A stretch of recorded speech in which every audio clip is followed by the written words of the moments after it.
So this next poem is, I wrote it in kind of the tradition of Muskogee Creek rabbit stories. Now, rabbit is our trickster figure. I think out here in the Southwest is coyote. We know some of those coyotes, and often they are elected officials. Yes, you know what I mean. Rabbit is up to tricks. In a world long before this one, there was enough for everyone until somebody got out of line. We heard it was Rabbit, fooling around with clay in the wind. Everybody was tired of his tricks and no one would play with him, and he was lonely in this world. So Rabbit thought to make a person. And when he blew into the mouth of that crude figure to see what would happen, the clay man stood up. Rabbit showed the clay man how to steal a chicken. The clay man obeyed. Then he showed him how to steal corn. The clay man obeyed. Then he showed him how to steal someone else's wife, and that clay man obeyed. Rabbit felt important and powerful, and Clay Man felt important and powerful. And once that Clay Man started, he could not stop. Once he took that chicken, he wanted all the chickens. Once he took that corn, he wanted all the corn. And once he took that wife, well, he wanted all the wives. He was insatiable. Then he had a taste of gold. He wanted all the gold. Then it was land or anything else he saw. His wanting only made him want more. Soon it was countries. Then it was trade. The wanting infected the earth. We lost track of the purpose and meaning of life. We began to forget our songs, our stories. We could no longer see or hear our ancestors,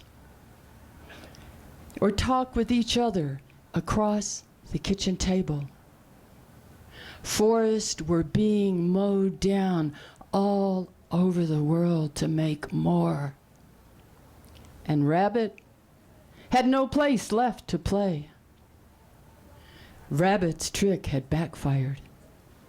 Rabbit tried to call that clay man back.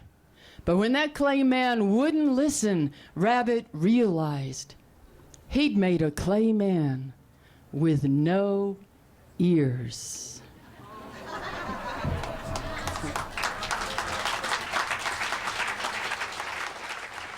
What do you think the responsibility is of the U.S. Poet Laureate, given the power of poetry? Yes, that's something I'm learning.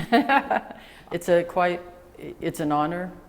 And yet the position, there's a lot of responsibility because essentially you're the ambassador of poetry.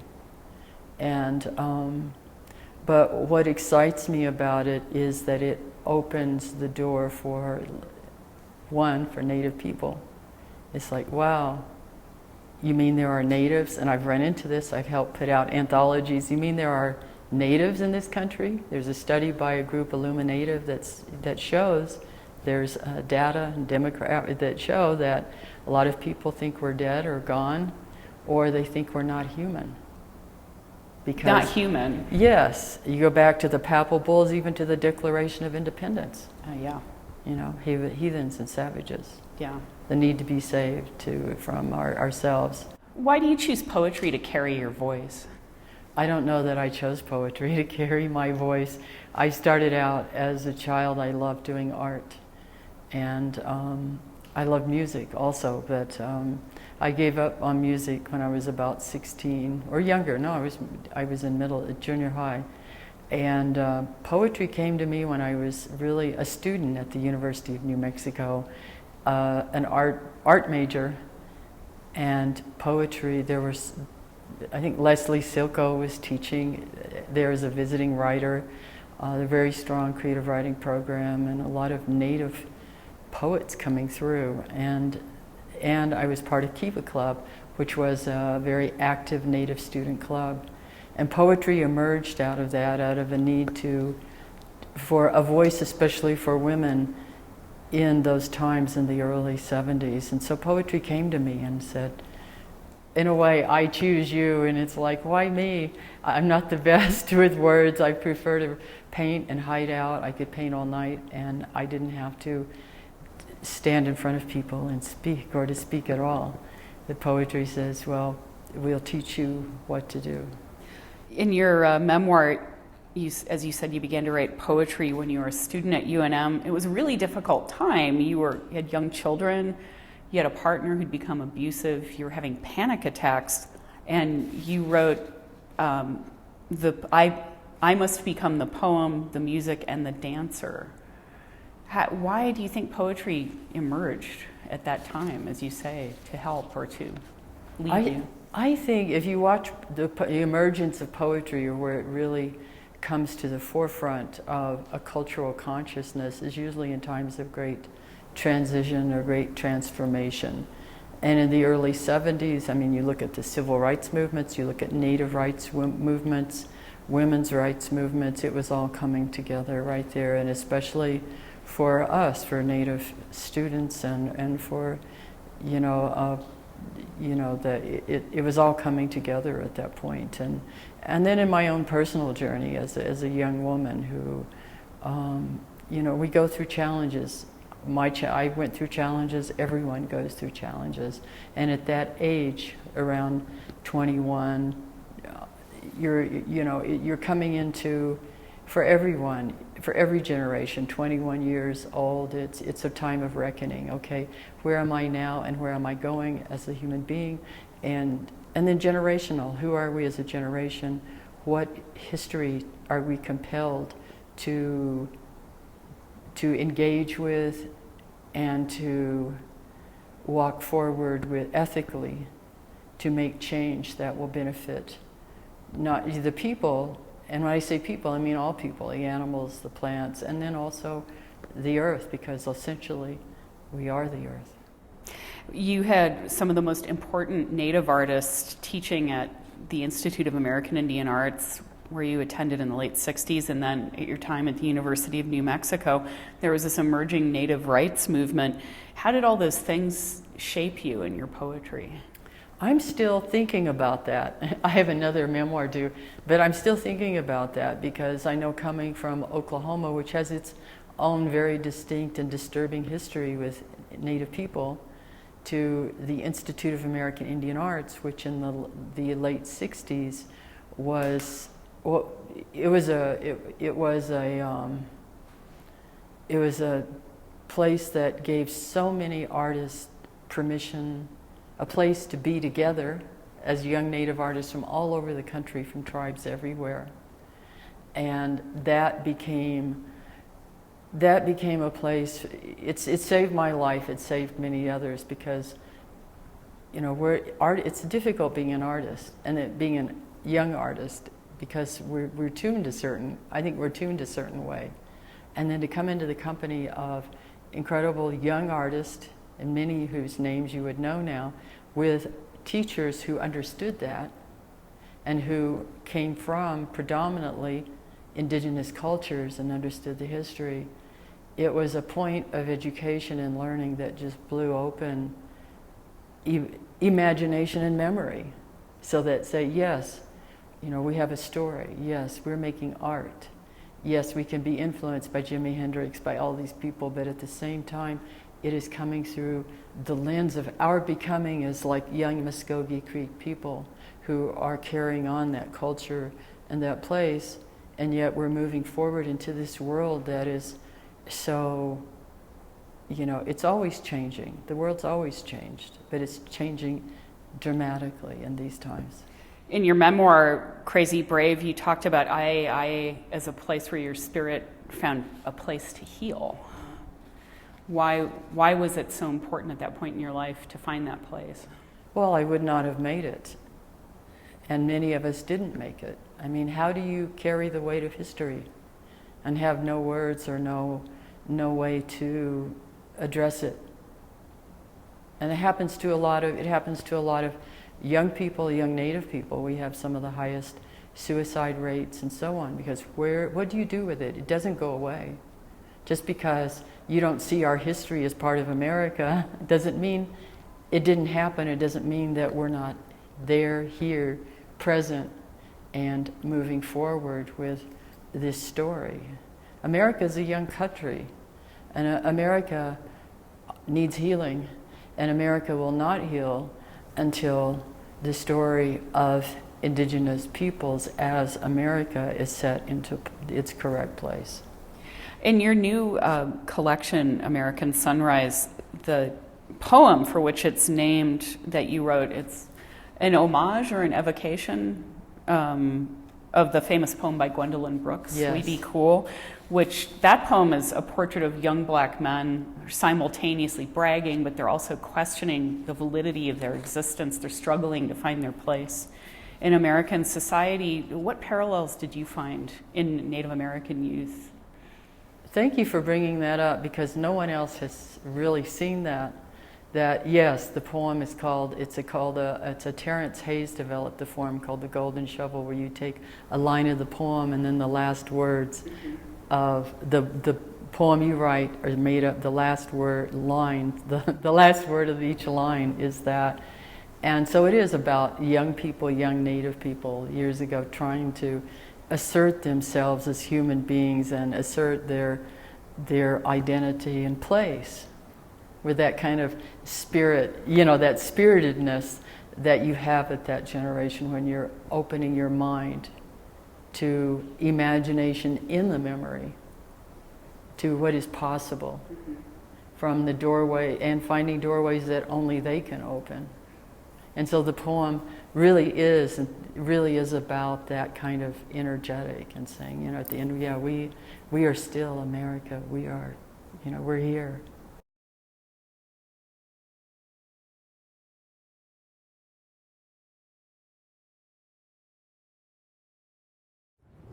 An American Sunrise. We were running out of breath as we ran to meet ourselves. We were surfacing the edge of our ancestors' fights and ready to strike. It was difficult to lose days in the Indian bar if you were straight, or easy if you played pool and drank to remember to forget. We made plans to be professional, and some of us could sing. When we drove to the edge of the mountains with a drum, we made sense of our beautiful crazed lives under the starry stars. Sin was invented by the Christians, as was the devil, we sang. We were the heathens, but needed to be saved from them. Thin chance, we knew we were all related in this story. A little gin will clarify the dark and make us all feel like dancing. We had something to do with the origins of blues and jazz. I argued with the music as I filled the jukebox with dimes in June. 40 years later, and we still want justice. We are still America. We. It also brings out a theme I see in your poetry about the difficulty of trying to live in at least two worlds, if not more. More. Yeah. How do you try to talk about that in your poetry, is for yourself and for other Native people? I just listen, and I do my poetry. I don't sit and think, well, I live in how many worlds, or I don't. It's not that. It just.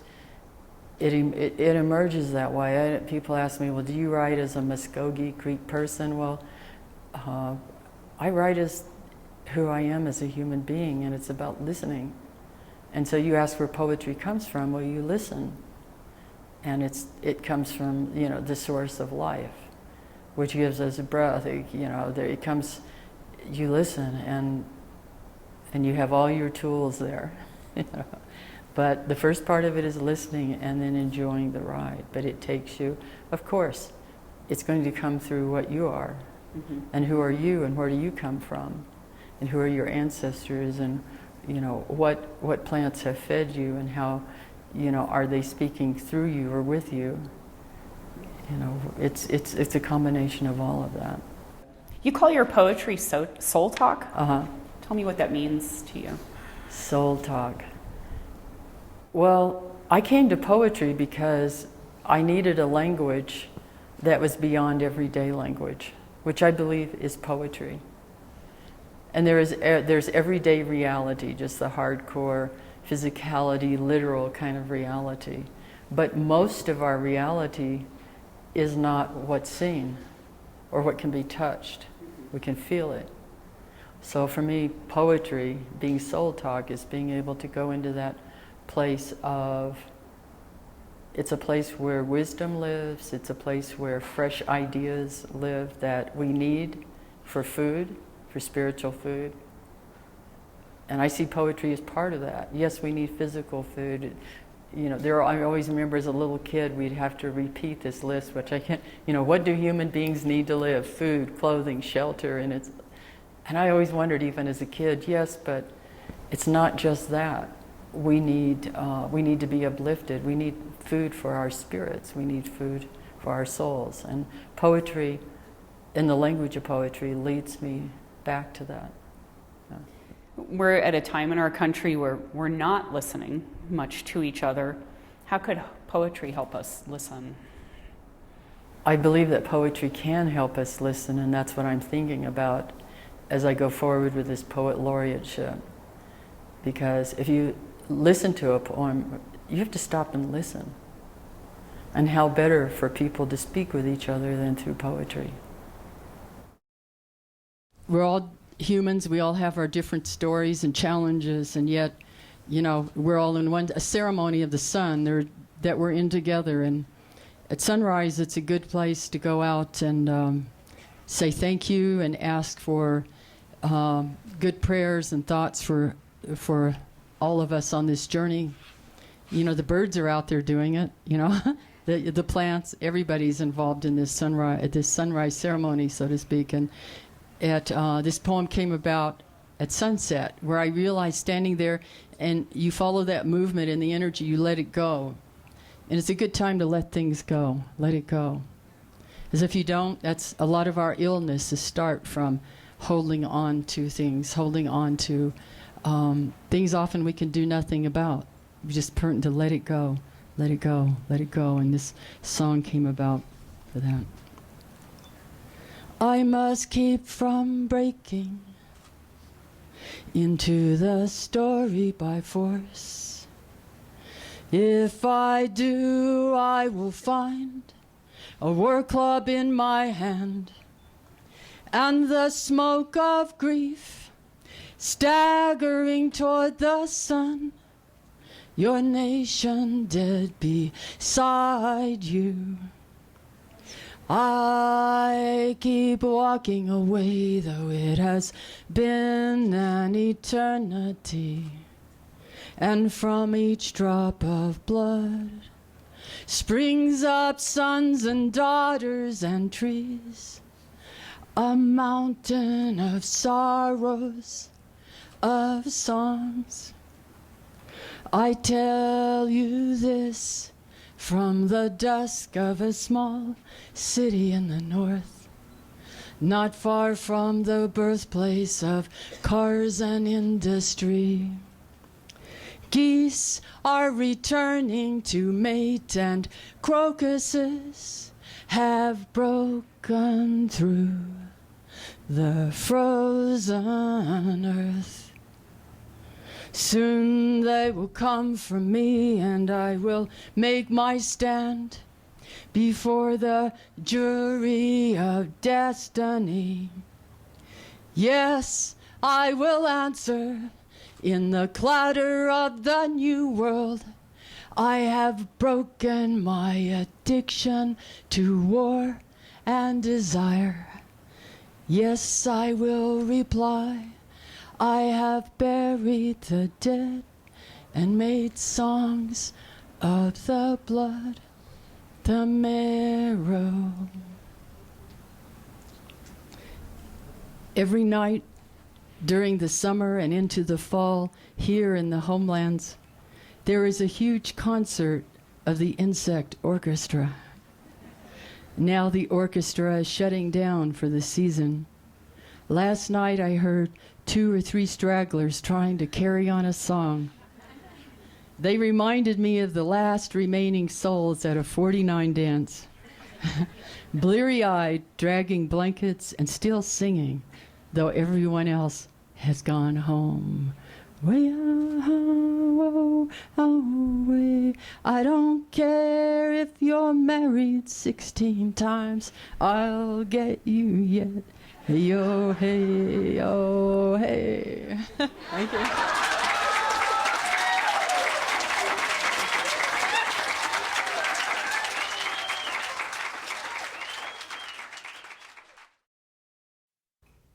We appreciate the time Joy Harjo gave us and wish her well in her appointment as Poet Laureate.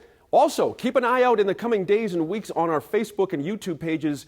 We will have more videos from Ms. Harjo's poetry readings, and we have a first edition of her new book of poetry, An American Sunrise, we want to give away. Just head to our Facebook page for a link on how to enter.